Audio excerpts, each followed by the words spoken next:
صل على سيدنا ومولانا محمد وعلى بسم اللہ الرحمن الرحیم۔ السلام علیکم ناظرین و سامعین کرام۔ پروگرام یاد الہی دیکھنے کے لیے، یاد الہی کے سابقہ تمام پروگرامز دیکھنے کے لیے، بالخصوص وظائف دیکھنے، سننے، جاننے اور پڑھنے کے لیے آپ ہمارے یوٹیوب چینل یاد الہی YAADE_E_ILAHI یوٹیوب چینل یاد الہی کو سبسکرائب بھی کیجئے، لائک بھی کیجئے، کمنٹس بھی کیجئے، تاکہ یاد الہی کے مختلف پروگرامز اور وظائف سے آپ مکمل رہنمائی حاصل کر سکیں۔ جی ناظرین و سامعین، پروگرام یاد الہی میں روزانہ عظیم ہستیوں کے تذکارے پاک کیے جاتے ہیں، اور اس کے ساتھ ساتھ کچھ ایسے موضوعات پر گفتگو ہوتی ہے جن سے آپ کو رہنمائی حاصل ہوتی ہے۔ آج ایک صحابیہ اور خاندان اہل بیت طاہر علیہم رضوان کی خاص کنیز سیدہ فضہ رضی اللہ تعالی عنہ آپ کے تذکارے خیر ہوں گے۔ اس سے پہلے کتاب الشفا سے آج کا خاص وظیفہ آسمانی بجلی سے حفاظت کا عمل۔ بعض اوقات دن بالخصوص رات میں بھی جب بارش ہوتی ہے تو آسمانی بجلی چمکتی ہے، تو بعض اوقات وہ گرتی بھی ہے، بعض اوقات نقصان بھی ہو جاتا ہے، اس سے اموات بھی بعض اوقات ہوتی ہیں۔ تو اللہ تعالیٰ کی حفاظت میں آنے کا عمل آسمانی بجلی سے۔ اگر کسی مکان پر بجلی گرنے کا اندیشہ ہو تو 7 مرتبہ اللہ تعالیٰ کا اسم مبارک یا وکیلو ایک کاغذ پر لکھ کر مکان کی پیشانی پر چسپاں کیا جائے، یعنی جو دروازے والی جگہ ہیں باہر، وہاں پر 7 مرتبہ اللہ تعالیٰ کے اسم مبارک یا وکیلو ایک کاغذ پر لکھ کر لگا دیا جائے، انشاءاللہ کبھی اس مکان پر بجلی نہیں گرے گی۔ تو یہ آسمانی بجلی سے حفاظت کا روحانی وظیفہ عمل ہے۔ انشاءاللہ اللہ تعالیٰ اپنی حفاظت عطا فرمائے گا، اپنی حفاظت میں رکھے گا۔ اور کوئی انسان ہے تو وہ بھی یا وکیلو کثرت سے پڑھتا رہے اس دوران، انشاءاللہ اللہ تعالیٰ ہر قسم کی آفت بالخصوص یہ آسمانی بجلی جو ہے اس سے اپنی حفاظت میں مکان کو بھی اور مکین کو بھی رکھے گا انشاءاللہ۔ جب بھی بارشوں کا موسم ہو یا بجلی چمکے تو ضرور آپ بھی پڑھیں۔ اسی طرح اپنے اعزاء اقربا، رشتہ دار، دوست، احباب، پڑوسی، محلہ دار، امت مسلمہ تک پہنچائیے۔ میرے آپ کے ہمارے بتانے سے اگر ہمارے کسی بھی مسلمان بھائی، کسی مسلمان بہن، کسی مسلمان فرد کا فائدہ ہوتا ہے، انشاءاللہ یہ ہمارے لیے دین و دنیا آخرت میں بھلائی، فائدے، نجات اور شفا کا باعث ہوگا۔ اللہ سبحانہ و تعالی ہمیں آسانیاں عطا فرمائے، ہمیں آسانیاں بانٹنے والا بنائے، مشکلات سے ہماری حفاظت فرمائے، آمین۔ جی ناظرین و سامعین، کنیز اہل بیت سیدہ فضہ رضی اللہ تعالی عنہ، آپ کی شخصیت کے 2 نمایاں خاص طور پر پہلو ہیں۔ ایک یہ کہ آپ نے صحابیت کا بلند مقام بھی پایا، اور دوسرا یہ کہ جس طرح تمام صحابہ کرام علیہم رضوان نبی کریم صلی اللہ علیہ وآلہ وسلم اور آپ کے خانوادے سے محبت کرتے تھے، اسی طرح آپ بھی خاص طور پر خانوادہ اہل بیت طاہر علیہم رضوان سے محبت کرنے والی بھی ہیں، اور ان کی اس گھرانے کی کنیز بھی ہیں، خادمہ بھی ہیں۔ تو یوں یہ دونوں بہت عظیم شرف ہیں جو اللہ تعالیٰ نے آپ کو عطا فرمائے۔ آپ کے اسم گرامی کے حوالے سے نوبیہ یہ ہمیں ملتا ہے کہ آپ کا اصل نام جو ہے یہ نوبیہ تھا، اور حبشہ سے آپ کا تعلق تھا، ایتھوپیا بھی جسے کہتے ہیں، براعظم افریقہ کا ایک خاص ملک۔ اور بالخصوص جب آقا کریم رؤوف الرحیم علیہ الصلاۃ والتسلیم آپ ظاہری حیات مبارکہ میں مکہ المکرمہ میں تشریف فرما تھے، پھر مدینہ طیبہ ہجرت فرمائی، مدینہ طیبہ جلوہ فروز ہوئے، تو مکہ المکرمہ اسلام کا پیغام جب آقا کریم صلی اللہ علیہ وسلم نے مکہ المکرمہ میں انسانیت تک اور سب سے پہلے اپنے قریبیوں تک اور قریش تک، مکہ کے لوگوں تک، پھر مکہ کے ارد گرد طائف اور دیگر علاقوں تک پہنچایا، تو اس دوران کائنات کی سب سے پاکیزہ قلوب ہستیوں نے اسلام کی دولت پائی، یعنی ایمان اور اسلام کی دولت سے مشرف ہوئے، صحابیت کا شرف پایا۔ تو وہ لوگ نبی کریم صلی اللہ علیہ وآلہ وسلم کے شہر مکہ کے رہنے والے، چاہے وہ قریشی تھے یا غیر قریشی تھے، جو اسلام نہیں لائے، انہوں نے نبی کریم صلی اللہ علیہ وآلہ وسلم کو تکالیف پہنچائیں، بالخصوص صحابہ کرام علیہ رضوان کو ظلم و ستم کا نشانہ بنایا۔ تو اس دوران آقا کریم صلی اللہ علیہ وآلہ وسلم نے صحابہ کرام علیہ رضوان کو حبشہ کی طرف ہجرت کرنے کا حکم ارشاد فرمایا۔ حبشہ حجاز مقدس، موجودہ سعودی عرب، اس کا قریبی پڑوسی ملک ہے۔ درمیان میں سمندر کا ایک ٹکڑا آتا ہے، پانی کا ایک حصہ درمیان میں حائل ہے۔ تو اس وقت بھی کشتیوں پر سفر کیا جاتا تھا، تجارت کے حوالے سے بھی، اس کے علاوہ بھی دیگر جو ان ممالک کے درمیان اس دور میں جو معاملات ہوتے تھے وہ انجام پاتے تھے۔ بعض کا اونٹوں پر سفر ہوتے تھے، اگر راستے میں کوئی بحری راستہ آتا، دریا سمندر آ جاتے تو کشتیوں کے ذریعے سفر ہوتا تھا۔ تو صحابہ کرام علیہ رضوان جو پہلی ہجرت حبشہ ہوئی، ہجرت حبشہ اولا، اس میں چند ایک صحابہ کرام علیہ رضوان، غالباً 15 یا اس سے کم و بیش کا ذکر ملتا ہے، انہوں نے حبشہ کی جانب ہجرت فرمائی آقا کریم صلی اللہ علیہ وآلہ وسلم کے حکم کے مطابق، تاکہ کفار مکہ کے ظلم و ستم سے کچھ پناہ مل جائے، کچھ سانس آزادی کے مل جائیں، کچھ سکون حاصل ہو۔ آقا کریم صلی اللہ علیہ وآلہ وسلم کا یہی حکم تھا، اور نبی کریم صلی اللہ علیہ وآلہ وسلم نے یہ بھی فرمایا تھا کہ حبشہ کی طرف ہجرت کرو، کیونکہ وہاں کا بادشاہ جو ہے وہ نیک دل ہے، انصاف پسند ہے، رحم دل ہے۔ حبشہ کا بادشاہ نجاشی لقب تھا، اسماحہ یہ نام ذکر کیا گیا۔ تو یوں ہی ہوا، نجاشی بادشاہ نے مسلمانوں کو کسی قسم کی کوئی تکلیف نہیں پہنچائی۔ پھر ادھر مکہ المکرمہ میں یہ افواہ، یہ جھوٹی خبر پھیلائی گئی یہاں سے کہ مکہ المکرمہ کے تمام لوگ مسلمان ہو گئے ہیں، جو کافر تھے وہ بھی مسلمان ہو گئے۔ وہ حبشہ کے صحابہ جو حبشہ کی طرف ہجرت کر گئے تھے وہ واپس آئے تو پتہ چلا کہ یہاں پر یہ تو جھوٹی خبر تھی، اور ظلم و ستم اسی طرح صحابہ کرام علیہ رضوان پر روا رکھا جا رہا ہے، جاری ہے۔ تو نبی رحمت صلی اللہ علیہ وآلہ وسلم نے دوبارہ صحابہ کرام علیہ رضوان کو حبشہ کی طرف ہجرت کا حکم فرمایا۔ دوسری جو ہجرت ہوئی اس میں 83 تک کا بھی ذکر ملتا ہے، 85 کا بھی، صحابہ و صحابیات رضی اللہ عنہم اجمعین نے ہجرت فرمائی، حتیٰ کہ اس دوسری ہجرت میں سیدنا عثمان ذو النورین رضی اللہ عنہ اور آپ کی اہلیہ محترمہ زوجہ مطہرہ نبی کریم صلی اللہ علیہ وآلہ وسلم کی شہزادی، دوسری شہزادی سیدہ رقیہ رضی اللہ عنہا بھی سیدنا عثمان ذو النورین رضی اللہ عنہ کے ساتھ تھیں۔ تو اب جب یہ صحابہ و صحابیات رضی اللہ عنہ اجمعین انہوں نے ہجرت کی، تو کفار مکہ نے ایک موقع پر اپنا نمائندہ بھی بھیجا حبشہ کی جانب۔ اس نمائندے نے جا کر، مسلمان وہاں پر آزادی کے ساتھ رہ رہے تھے، تو اس نمائندے نے جا کر نجاشی کے دربار میں یہ کہا کہ یہ ہمارے غلام ہیں، ہمارے مملوک ہیں، یہ ہم سے بھاگ کر آئے ہیں۔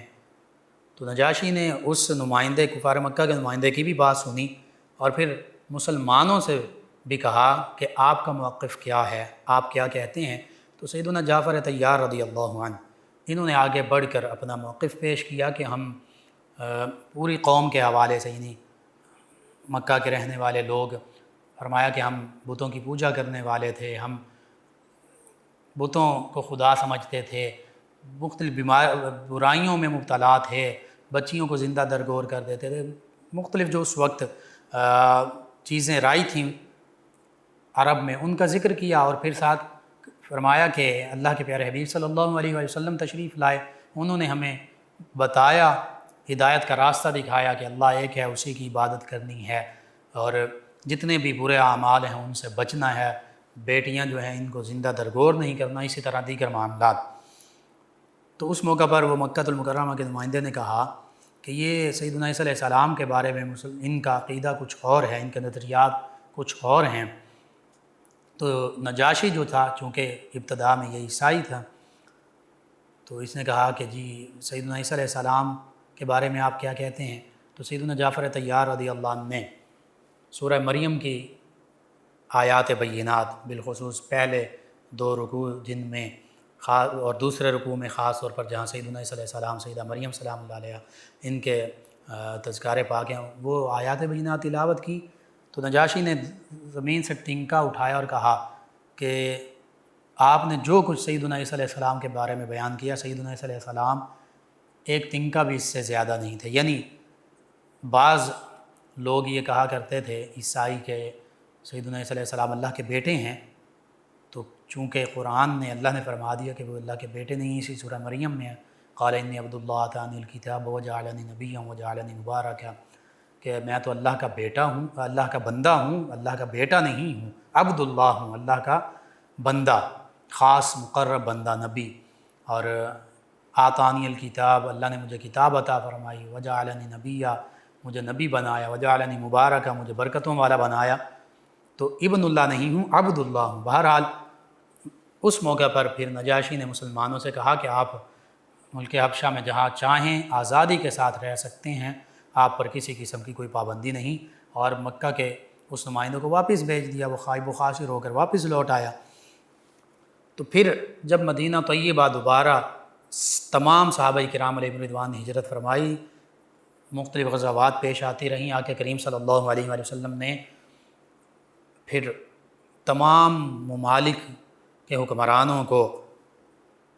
اسلام کی دعوت کے لیے خطوط بھیجے۔ وہ قیصر روم کی طرف بھی بھیجے، جو یورپ کا، روم کا سربراہ تھا، عیسائیوں کا بڑا بادشاہ تھا۔ وہ کسریٰ کی طرف ایران میں بھی بھیجے، جو ایران کے اس وقت مجوسی زیادہ تھے، آگ پرست، ان کا بھی وہ بادشاہ تھا۔ اسی طرح اور مقوقس شاہ مصر کی طرف بھیجا، دیگر لوگوں کی طرف، نجاشی شاہ حبشہ کی طرف بھی فرمان بھیجا، نامہ مبارکہ بھیجا۔ کچھ نے اسلام قبول کیا، کچھ نے درمیانہ راستہ اپنایا، یعنی یہ تو کہا، تحائف وغیرہ پیش کیے اور کہا کہ بالکل آپ سچے ہیں، لیکن اپنی بادشاہت اور معاملات کی وجہ سے وہ اسلام نہ لا سکے، جن میں قیصر روم بھی تھا، اور 1-2 ایسے تھے، بالخصوص ایک خسرو پرویز کسریٰ کا ایران کا بادشاہ، اس نے نامہ مبارکہ چاک کر دیا، بے ادبی کی۔ تو آقا کریم صلی اللہ علیہ وآلہ وسلم نے اس کے بارے میں فرما دیا کہ اللہ تعالیٰ اس کی سلطنت کو چاک فرمائے گا، اور اس کے بیٹے شرویہ نے اس کو قتل کر دیا۔ بہرحال نجاشی شاہ حبشہ، انہوں نے فوراً اسلام قبول کر لیا اور نبی کریم صلی اللہ علیہ وآلہ وسلم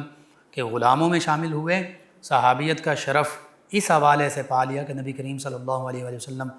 کی دعوت پر اسلام قبول کیا۔ اب انہوں نے نبی کریم صلی اللہ علیہ وآلہ وسلم کی بارگاہ میں نجاشی شاہ حبشہ نے کچھ تحائف بھی پیش کیے، صحابی رضی اللہ عنہ جو سفیر بن کر گئے تھے ان کے ہاتھوں، ان کے ذریعے سے، اور یہ کنیز سیدہ فضہ رضی اللہ عنہ یہ بھی پیش کی۔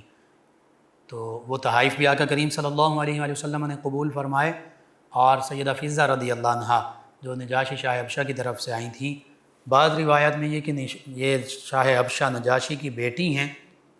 اور بعض روایات میں یہ کہ ان کی بھی یہ کنیز تھیں، خادمہ تھیں۔ بہرحال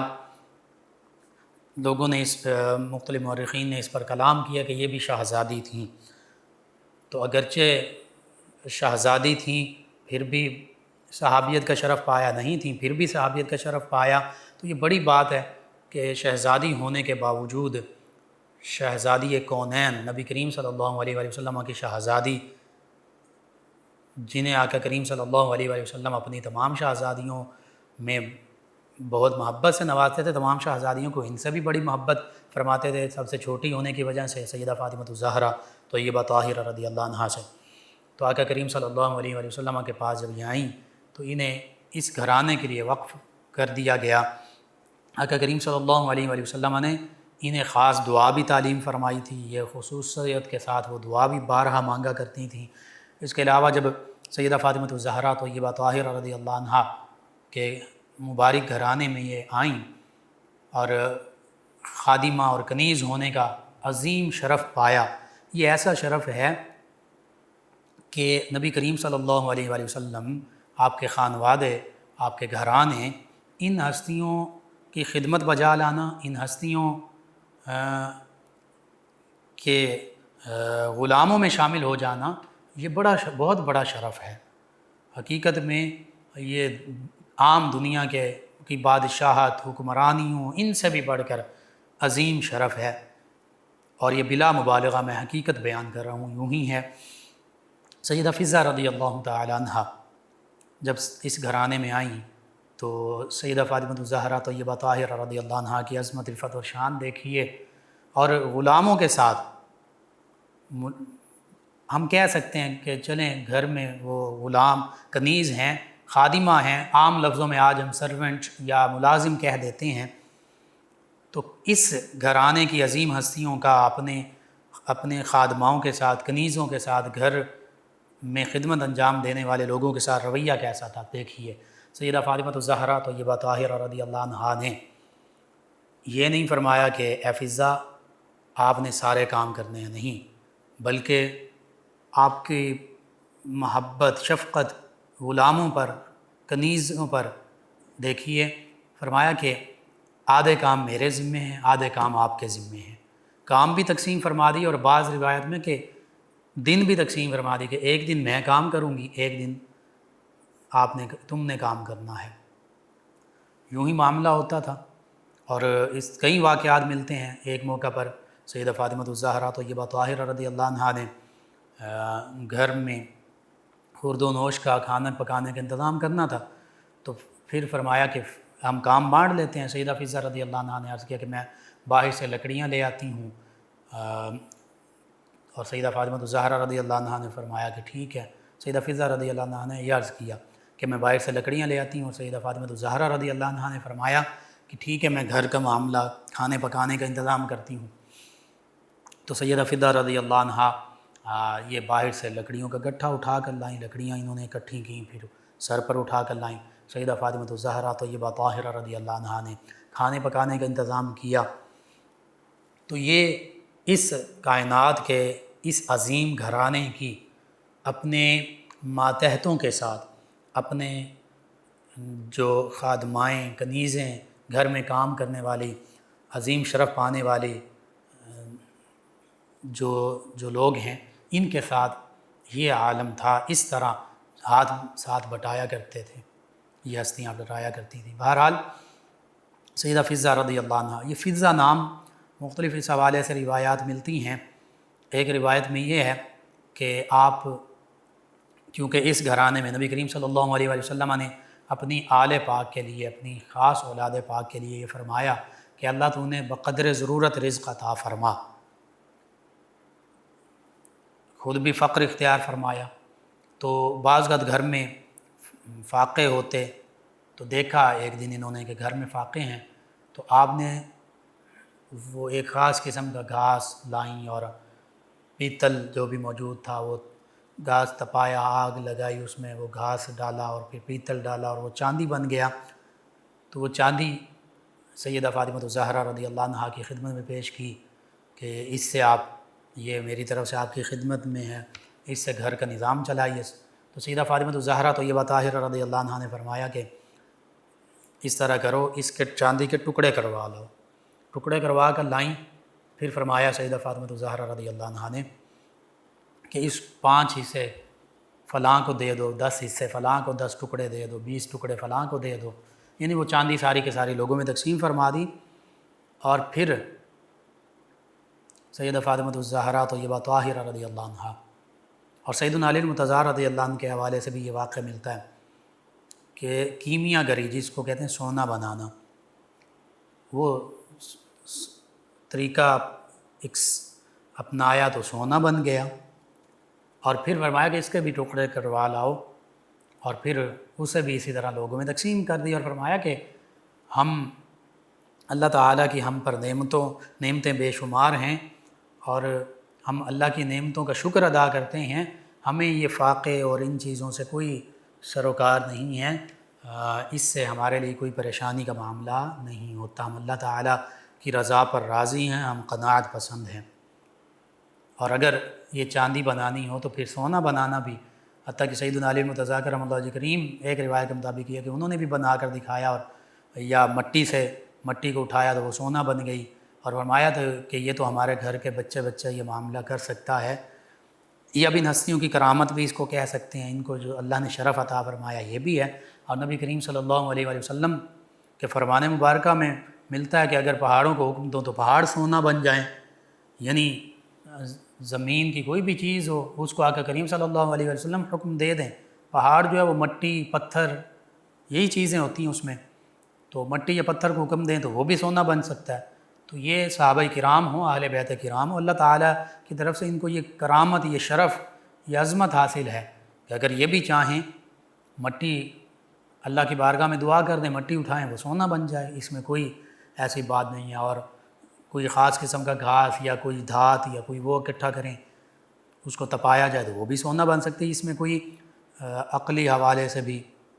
یا شرعی حوالے سے بھی کوئی ایسی ممانعت ہمیں نظر نہیں آتی۔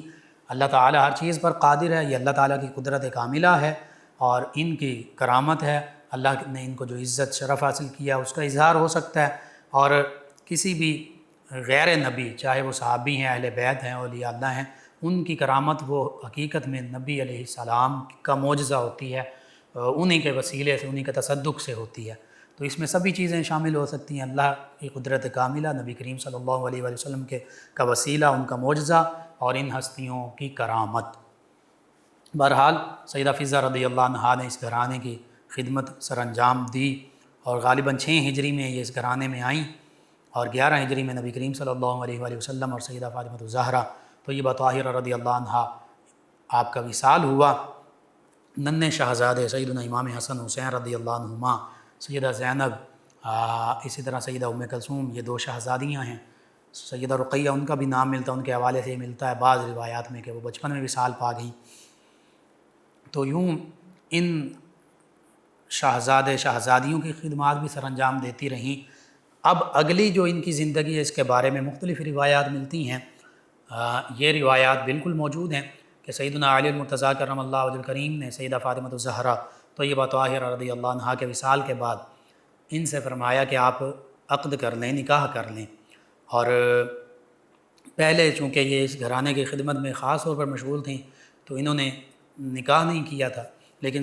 بعض روایات میں یہ ملتا ہے کہ سیدنا علی المرتضیٰ کرم اللہ وجہ کریم کے حکم پر انہوں نے عقد کیا۔ ابو ثعلبہ بن حبشی ان کے ساتھ سیدنا علی المرتضیٰ کرم اللہ وجہ کریم نے ان کا عقد فرمایا۔ ان سے غالباً ایک بیٹا تھا، اور بعض روایت میں کہ وہ جلد اس کا بھی وصال ہو گیا۔ پھر ابو سلیک غطفانی، ان سے ان کا دوسرا عقد ہوا۔ ان کے حوالے سے ملتا ہے کہ ان کے 4 بیٹے اور ایک بیٹی تھی۔ اور پھر یہ بھی روایات میں ملتا ہے بعض روایات میں کہ یہ دمشق چلی گئی تھیں، دمشق میں ان کے شوہر رہتے تھے اور یہ بھی وہیں قیام پذیر رہیں۔ اور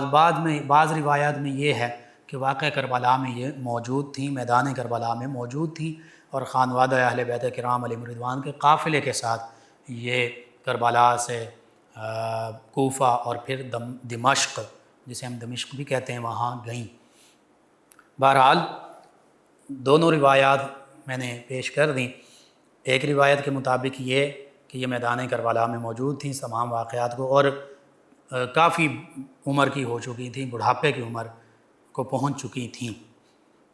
اور دوسری روایت میں یہ ہے کہ یہ دمشق میں ہی موجود تھیں جب اہل بیت اطہار علیہم رضوان کا یہ قافلہ دمشق کے بازار سے گزرا، سوق حمیدیہ سے گزرا،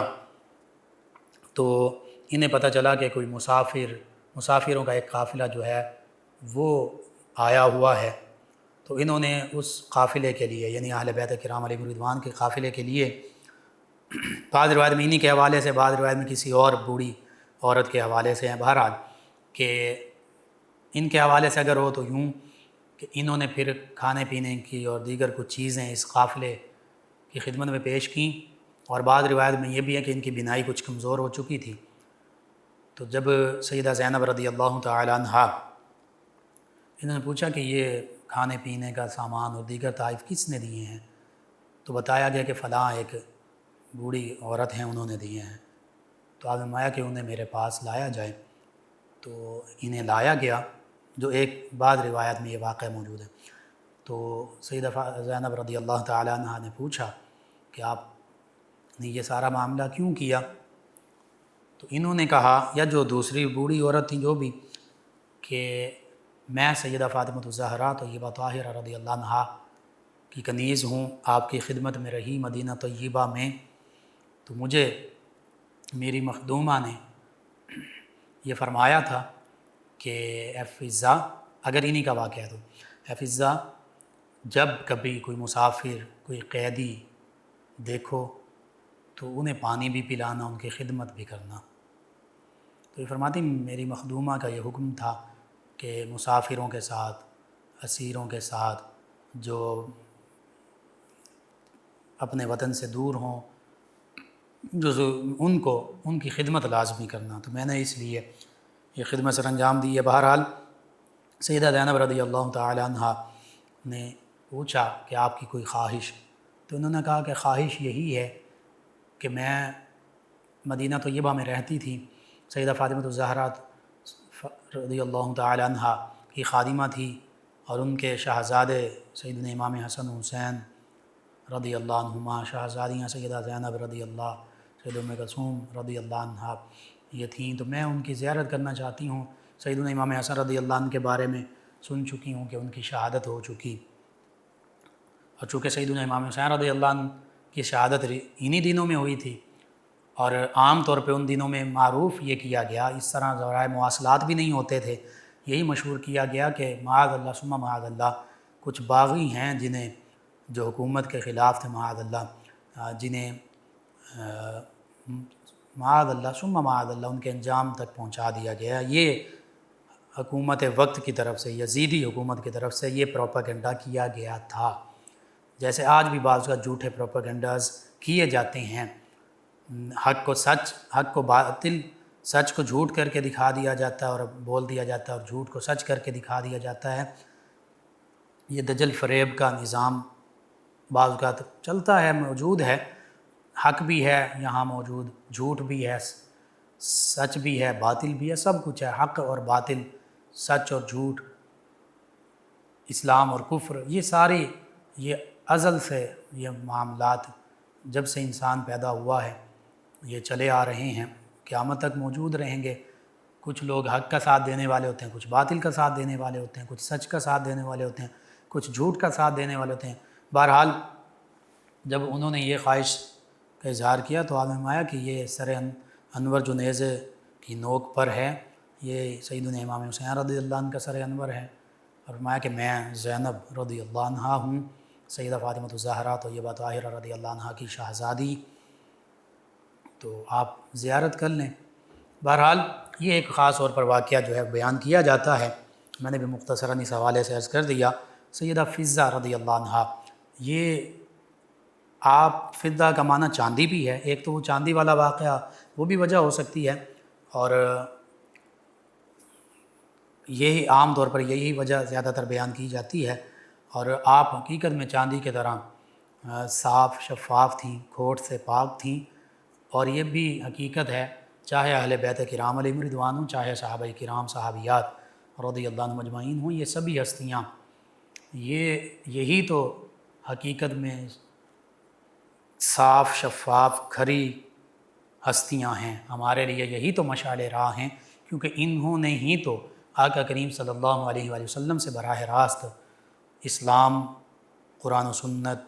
کی تعلیم اور حقیقی پیغام اخذ کیا ہے، جو پھر ان ہستیوں سے آگے امت مسلمہ تک پہنچا۔ بہرحال پھر آپ کے وصال کے حوالے سے بھی مختلف روایات ملتی ہیں۔ بعض روایات میں یہ کہ واقعہ کربلا کے تھوڑے سے چند ایک سال بعد آپ کا وصال ہوا، بعض روایات میں 95 ہجری تک کا بھی ذکر ملتا، 75 ہجری کا بھی ذکر ملتا ہے۔ تو بعض کا تاریخی روایات میں دو تین طرح کی چیزیں ملتی ہیں، تو یہ تاریخ کا معاملہ ایسا ہی ہوتا ہے کہ تاریخی روایات میں کچھ مورخین کے نزدیک معاملہ کچھ ہوتا ہے، کچھ مورخین کے نزدیک کچھ معاملہ ہوتا ہے، اور تاریخ میں بعض اوقات ہر طرح کی روایات جو ہیں وہ ہمیں لکھی ہوئی ملتی ہیں، لیکن یہ حقیقت ہے کہ یہ نبی کریم صلی اللہ علیہ وآلہ وسلم کے اس گھرانے کی خادمہ ہیں، اور جب اس گھرانے کی خدمت میں حاضر ہوئیں اس وقت سے لے کر اپنے وصال تک اس گھرانے کے ساتھ ہی محبت کرنے والی رہیں اور ہر طریقے کے ساتھ اس گھرانے کا ساتھ دینے والی رہیں، محبت کرنے والی رہیں اور صحابیت کا اعلیٰ شرف پانے والی رہیں۔ یہ ان کے نمایاں اوصاف ہیں۔ اللہ سبحانہ و تعالیٰ سے یہ دعا ہے، اللہ تعالیٰ تمام امت مسلمہ، نوجوان، مرد، حتیٰ کہ خواتین اسلام سب کو نبی کریم صلی اللہ علیہ وآلہ وسلم، صحابہ کرام، اہل بیت کرام، ان عظیم ہستیوں کی محبت بھی ہمیں عطا فرمائے اور ان کی جو تعلیمات ہیں ان پر بھی ہمیں عمل پیرا ہونے کی توفیق عطا فرمائے۔ سیدہ فاطمہ الزہرا طیبہ طاہرہ رضی اللہ عنہا اور سیدہ فضہ رضی اللہ عنہا کا جب ہم ذکر کرتے ہیں تو یہ پتہ چلتا ہے کہ ان ہستیوں کے آپس کے معاملات کیسے تھے، محبت والے، اور رویے کیسے تھے، اور پھر خواتین ہونے کے ناطے ان تمام ہستیوں کی جو مبارک زندگیاں ہیں یہ آج ہماری خواتین اسلام کے لیے مشعل راہ ہیں۔ آج ہماری بیٹیاں، مائیں بہنیں بعض اوقات ہم وہ سمجھتی ہیں کہ یورپ یا انڈیا یا دیگر جو تصنع اور بناوٹ کے ساتھ جو ڈراموں فلموں میں کردار دکھائے جاتے ہیں وہ سمجھتی ہیں کہ ان کو ہم نے فالو کرنا نہیں۔ حقیقت میں اسلام کے عظیم ہیروز، عظیم ہستیاں یہی ہیں جن کے ہم ذکر کرتے ہیں۔ تو خواتین اسلام کے لیے یہ ہستیاں مشعل راہ ہیں۔ ان کی سیرت پڑھیں، ان کے بارے میں پڑھیں، ان کو سمجھنے کی کوشش کریں، ان کی زندگیاں پڑھیں اور ان کی زندگیوں کے مطابق ان کی محبت بھی اپنے دلوں میں بسائیں اور ان کی زندگیوں کے مطابق اپنی زندگیاں گزارنے کی کوشش کریں۔ پھر دیکھیے یہ زندگی، یہ دنیا کی زندگی بھی پرسکون ہو جائے گی، جنت کا نمونہ بن جائے گی، گھروں میں بے برکتیاں ختم ہو جائیں گی، گھروں میں لڑائی جھگڑے ختم ہو جائیں گے، آپس کے معاملات بہتر ہو جائیں گے اور اللہ تعالیٰ کی طرف سے خاص برکتیں حاصل ہوں گی۔ یہی ان عظیم ہستیوں کہ جو ہم تذکرہ پاک کرتے ہیں اس سے یہی پیغام ملتا ہے کہ ہم صرف ان کے تذکرے نہ کریں بلکہ تذکرے پڑھ سن کر اس پر عمل پیرا ہونے والے بھی بن جائیں۔ اللہ سبحانہ و تعالیٰ سے دعا اللہ تعالیٰ ان عظیم ہستیوں کے تصدق سے ہمارے گھروں میں برکتیں عطا فرمائے، عالم اسلام کو سربلندیاں عطا فرمائے، آمین۔ اللهم صل على سيدنا ومولانا محمد وعلى سيدنا۔ آپ سماعت فرما رہے ہیں پروگرام یاد الہی۔ معزز سامعین، اس دوران ہمیں جوائن کیا ایک لسنر ہیں، قرۃ العین صاحبہ، کہتے ہیں السلام علیکم بھائی لقمان، کیا حال ہے آپ کا؟ جی وعلیکم السلام الحمدللہ۔ کہتے ہیں کہ آپ کو اور پوری ٹیم اور سننے والوں کو سلام۔ کل کے پروگرام کے حوالے سے کہا دوبارہ ریپیٹ کر دیں۔ جی اس کل کا کون سے پروگرام کا ذکر کر رہی ہیں آپ؟ نام لکھ دیجئے، کوشش کریں گے اگر ریپیٹ ہو سکیں۔ ڈوگرہ والا 208 چک سے ہیں افتخار ڈوگر صاحب، غلام رسول صاحب، احمد صاحب، غلام حسین صاحب، محمد علی عباس صاحب، کہتے ہیں آپ کا پروگرام سن رہے ہیں اور سلام کہا۔ جی وعلیکم السلام۔ ایک اور لسنر ہیں، کہتے ہیں کرکٹ گیم شریعت کے حوالے سے کیا کھیل سکتے ہیں اور سلام کہا۔ جی وعلیکم السلام۔ جی کوئی بھی کھیل ہے، کچھ ایسے کھیل ہیں خاص طور پر جن شطرنج یا اس طرح کی دیگر چیزیں، ان کے حوالے سے فقہاء نے یہ لکھا کہ یہ ممنوع ہیں، نہیں کھیلنے چاہیے۔ باقی کچھ کھیل جن میں جسمانی ورزش بھی کچھ ہوتی ہے تو اس میں اگر نمازیں ضائع نہ ہوں اور دیگر معاملات، بالخصوص نمازوں ہی کا سب سے پہلے ہوگا، یہ ضائع نہیں ہوتی، آپ وقت پر جماعت کے ساتھ مرد ہیں تو نماز پڑھ رہے ہیں تو پھر یہ کھیل کھیلا جا سکتا ہے اور زیادہ سے زیادہ مباح ہے۔ لیکن اگر نماز ضائع ہو رہی ہے اور دیگر معاملات میں حرج ہو رہا ہے تو پھر منع ہے۔ تو بس یہ تمام معاملات میں، بالخصوص ان کھیلوں میں یہی دیکھا جائے گا کہ کہیں جوا، سٹے بازی، کوئی ایسا معاملہ تو نہیں ہے، پھر بھی ممنوع، یا کہیں نمازیں اور جو دیگر اللہ کی طرف سے فرائض عائد ہیں وہ تو نہیں چھوٹ رہے۔ تو اگر ایسا معاملہ ہے تو پھر یہ ان چیزوں سے بچنا چاہیے۔ اور اگر نمازوں کی باجماعت مردوں کے لیے بالخصوص وہ پابندی کر سکتے ہیں اور جوا، سٹا اس طرح کا بھی کوئی غیر شرعی معاملہ نہیں ہے تو پھر مباح ہے، یعنی کھیل سکتے ہیں۔ علی حسن صاحب ہیں تاجہ بیر والا سے، کہتے ہیں ختم نبوت زندہ باد، زندہ باد۔ جی بالکل، تاجدار ختم نبوت صلی اللہ علیہ وآلہ وسلم، نبی کریم صلی اللہ علیہ وآلہ وسلم کی ذات بابرکات آپ ہیں۔ پٹھوں میں درد کے لیے، گردن میں درد کے لیے سندر صاحبہ اور ظفر صاحب ہیں، انہوں نے ہمیں پوچھا، اس کا طریقہ یہ ہے کہ مجرب وظیفہ پوچھا ہے اعوذ بعزت اللہ وقدرتہ من شر ما اجد واحاذر، اعوذ بعزت اللہ وقدرتہ من شر ما اجد واحاذر، یہ 7 مرتبہ پڑھ کر دم کر دیں، انشاءاللہ اللہ تعالیٰ انشاءاللہ شفا عطا فرمائے گا۔ فوجی رمضان صاحب ہیں جنگ سے، ہمارا پروگرام سنتے کہتے ہیں پروگرام بہت اچھا، سلام بھی کہا جی وعلیکم السلام۔ عثمان ظفر صاحب ہیں، کہتے ہیں انکل جی صدا سلامت رہیں، اور میں کیسے دور رہوں، آقا کریم صلی اللہ علیہ وآلہ وسلم کی بارگاہ سے نہیں رہا جاتا، دعا کریں کہ اللہ تعالیٰ نبی کریم صلی اللہ علیہ وسلم کے قدموں میں مجھے بلا لے، آمین جی، اللہ تعالیٰ آپ کی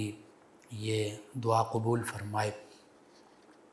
آپ تمام ویورز کا، لسنرز کا شکریہ، آپ ہمیں جوائن کرتے ہیں، پروگرام یاد الہی میں شامل ہوتے ہیں، اپنے فیڈ بیک سے آگاہ کرتے ہیں۔ ناظرین و سامعین، پروگرام یاد الہی کا وقت ختم ہو جاتا ہے، انشاءاللہ کل صبح دوبارہ آپ سے ملاقات ہوگی پروگرام یاد الہی میں۔ اپنے میزبان محمد لقمان رضا اور ہماری ٹیم کو اجازت دیجیے، اللہ نگہبان۔